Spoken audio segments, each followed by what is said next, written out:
Cette semaine, nous lirons 3 chapitres du livre des Actes des Apôtres.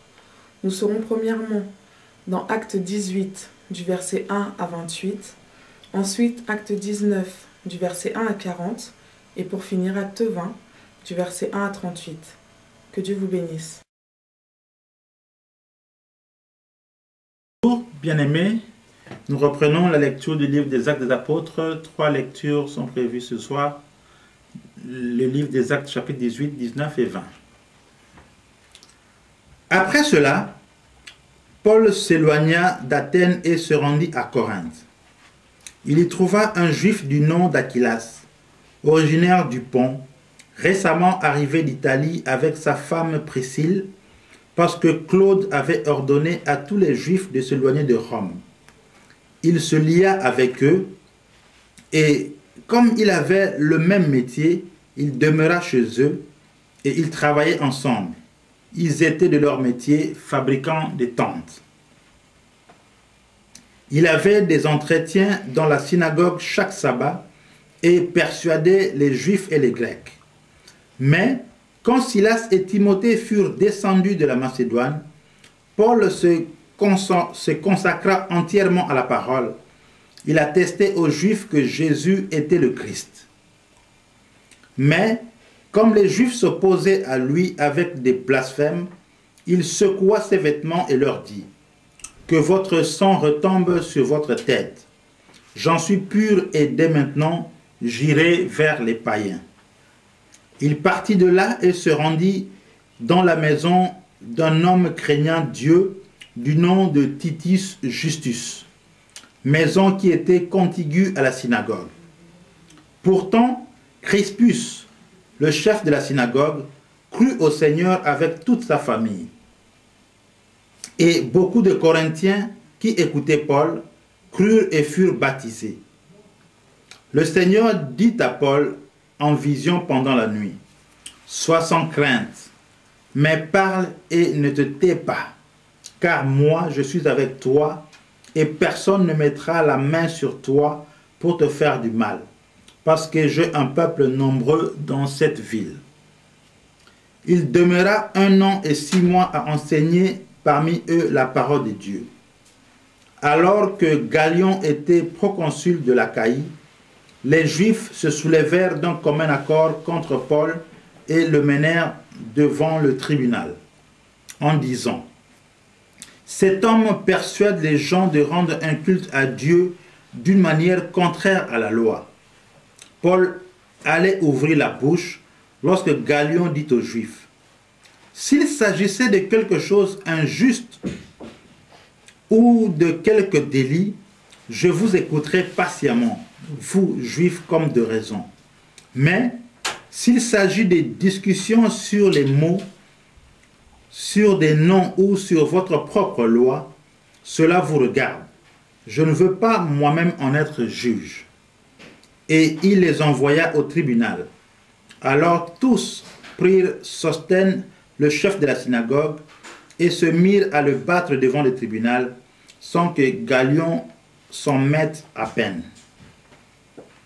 Paul demeura là encore assez longtemps.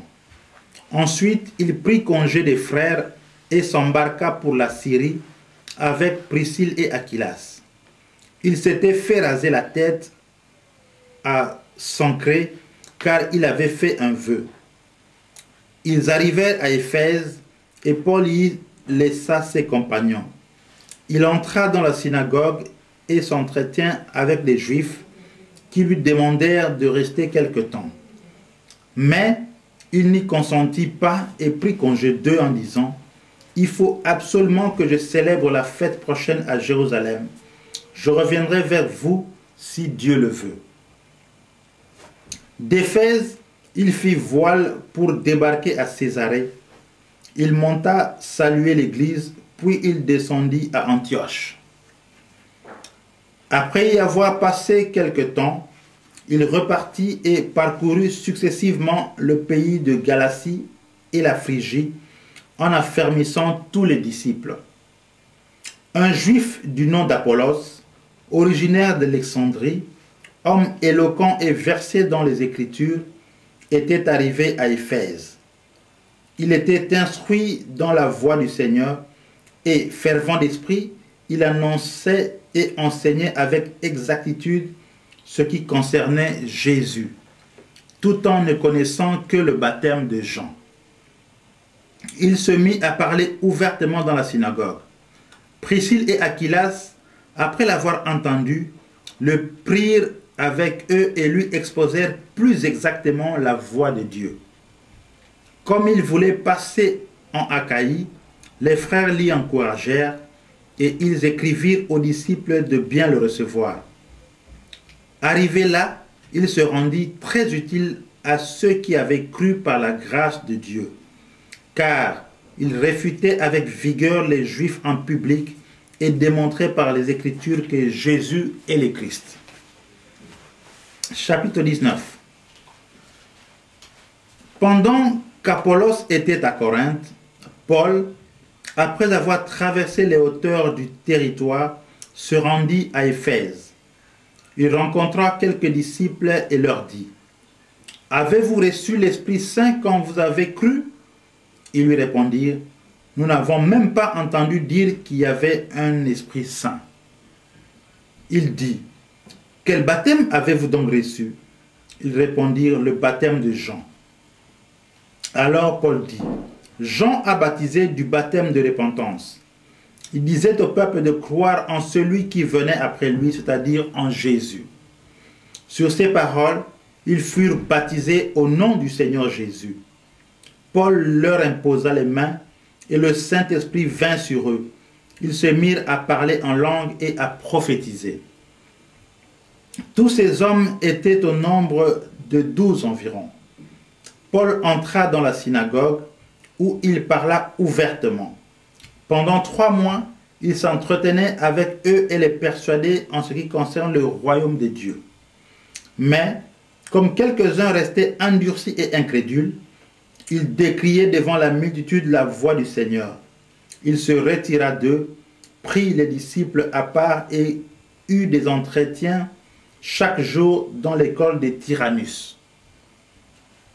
Cela dura 2 ans, de sorte que tous ceux qui habitaient l'Asie, juifs et grecs, entendirent la parole du Seigneur. Et Dieu faisait des miracles extraordinaires par les mains de Paul, au point qu'on appliquait sur les malades les linges et les étoffes qui avaient touché son corps. Alors les maladies les quittaient et les esprits mauvais sortaient.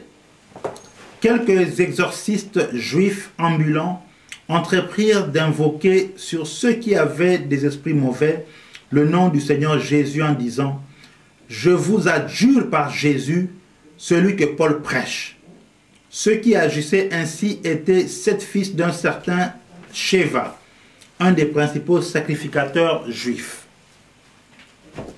L'esprit mauvais leur répondit: « Je connais Jésus et je sais qui est Paul, mais vous, qui êtes-vous » Et l'homme dans lequel était l'esprit mauvais s'élança sur eux, les maîtrisa les uns et les autres avec une telle force qu'ils s'enfuirent de cette maison, nus et blessés.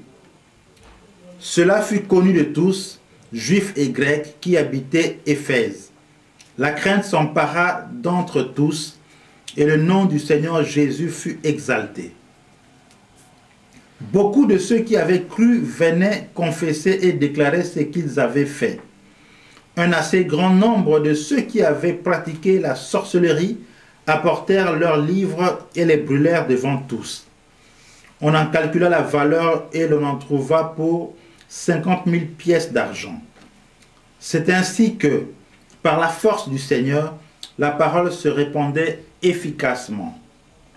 Après ces événements, Paul forma le projet d'aller à Jérusalem en traversant la Macédoine et l'Achaïe. Il disait: « Après m'y être rendu, il me faudra aussi revoir Rome. » Il envoya en Macédoine 2 de ses aides, Timothée et Éraste, et resta lui-même quelque temps encore en Asie. À ce moment-là, survinrent des troubles assez graves au sujet de la voie du Seigneur. un orfèvre du nom de Démétrius fabriquait des temples d'Artémis en argent et procurait aux artisans un profit considérable. Il les rassembla avec ceux du même métier et dit: « Vous tous, vous savez que notre bien-aimé dépend de cette industrie.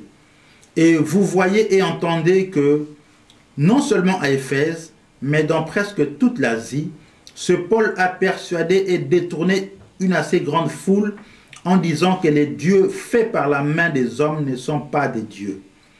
Cela risque non seulement de jeter le discrédit sur notre profession, mais encore de réduire à rien le temple de la grande déesse d'Artémis et même de dépouiller de son héritage, de son prestige, celle à qui toute l'Asie et le monde entier rendent un culte. »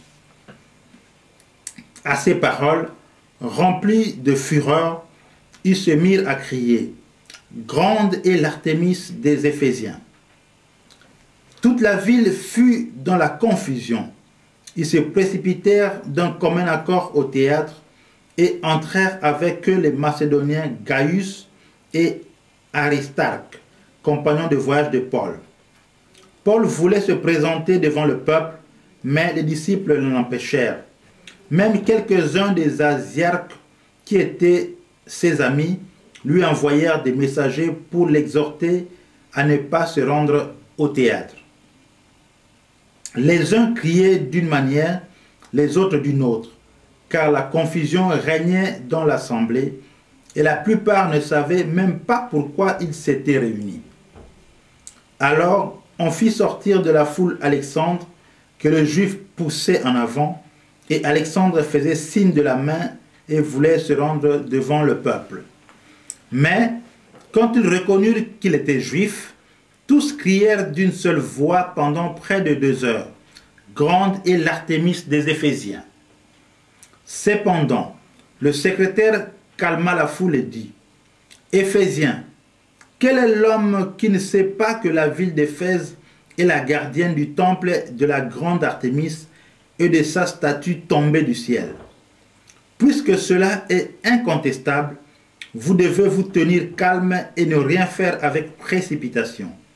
Car vous avez amené ces hommes qui ne sont ni sacrilèges ni blasphémateurs envers notre déesse. Si donc Démétrius et les artisans qui sont avec lui ont un grief contre quelqu'un, il y a des jours d'audience et des proconsuls qu'ils portent plainte. Si vous avez d'autres réclamations, cela se réglera dans l'assemblée légale. Nous risquons en effet d'être accusés de sédition pour ce qui s'est passé aujourd'hui, puisqu'il n'existe aucun motif qui nous permette de rendre compte de cet attroupement. Cela dit, il congédia l'assemblée. Chapitre 20. Lorsque le tumulte eut cessé, Paul fit venir les disciples et, après avoir exhorté, prit congé d'eux et partit pour aller en Macédoine. Il traversa ce territoire en adressant aux gens de nombreuses exhortations, puis il se rendit en Grèce. Il y fit un séjour de 3 mois, et il était sur le point de faire voile vers la Syrie, mais à la suite d'un complot des Juifs contre lui, il prit la décision de retourner par la Macédoine. Il avait pour l'accompagner Sopater, fils de Pyrrhus, et Béré, Aristarque et Secondus de Thessalonique, Gaius de Derbe, Timothée ainsi que Tychique et Trophime, originaires d'Asie.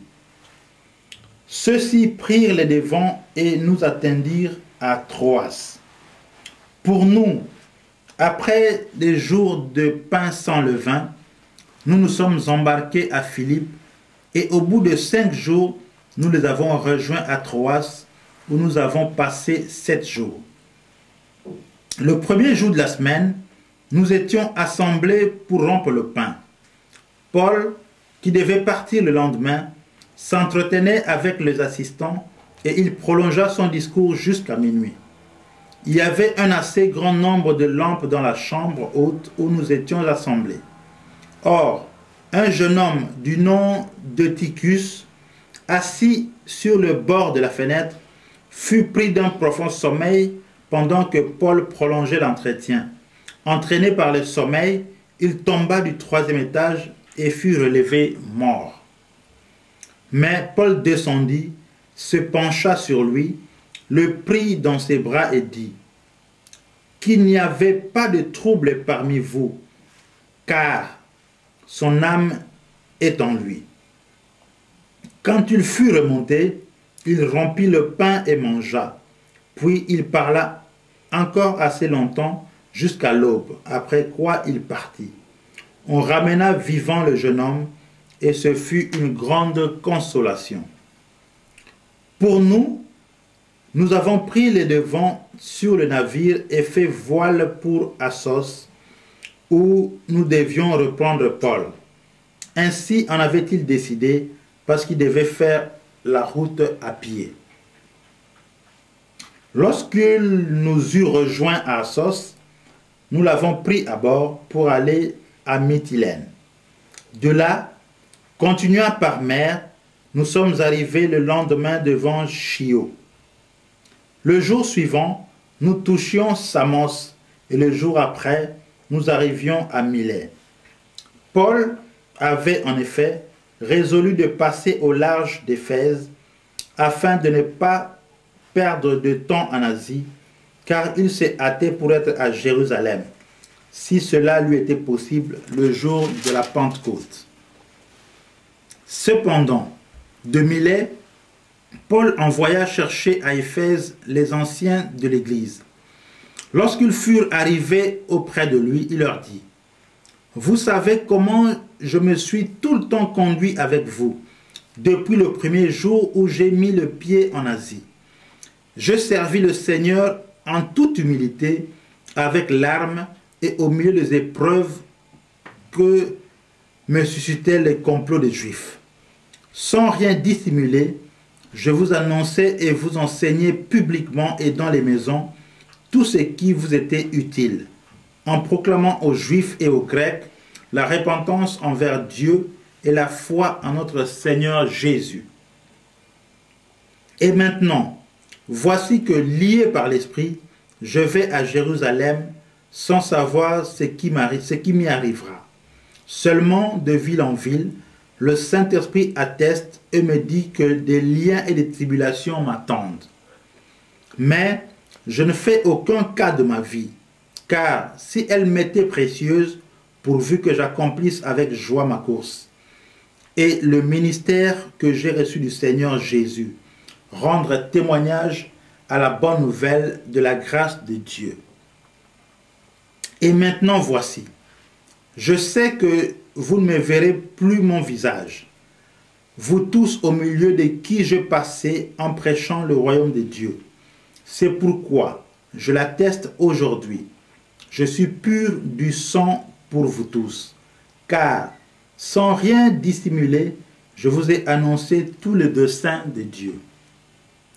Prenez donc garde à vous-même et à tout le troupeau au sein duquel le Saint-Esprit vous a établi évêque, pour faire paître l'Église de Dieu qui s'est acquise par son propre sang. Je sais que parmi vous, après mon départ, s'introduiront des loups redoutables qui n'épargneront pas le troupeau, et que du milieu de vous se lèveront des hommes qui prononceront des paroles perverses pour entraîner des disciples après eux. Veillez donc, en vous souvenant que pendant 3 ans, je n'ai cessé nuit et jour d'avertir avec larmes chacun de vous. Et maintenant, je vous confie à Dieu et à la parole de sa grâce, qui a la puissance d'édifier et de donner l'héritage parmi tous ceux qui sont sanctifiés. Je n'ai désiré ni argent, ni or, ni les vêtements des personnes. Vous savez vous-même que ces mains ont pourvu à mes besoins et à ceux de mes compagnons. En tout, je vous ai montré qu'il faut travailler ainsi pour venir en aide aux faibles et se rappeler les paroles du Seigneur Jésus qui a dit lui-même « Il y a plus de bonheur à donner qu'à recevoir ». Cela dit, il se mit à genoux pour prier avec tous. Tous, avec de grandes lamentations, se jetaient au cou de Paul et l'embrassaient. Ils étaient surtout affligés parce qu'ils avaient dit qu'ils allaient plus revoir son visage. Puis, ils l'accompagnèrent jusqu'au navire. Que Dieu vous bénisse et à la semaine prochaine. Merci.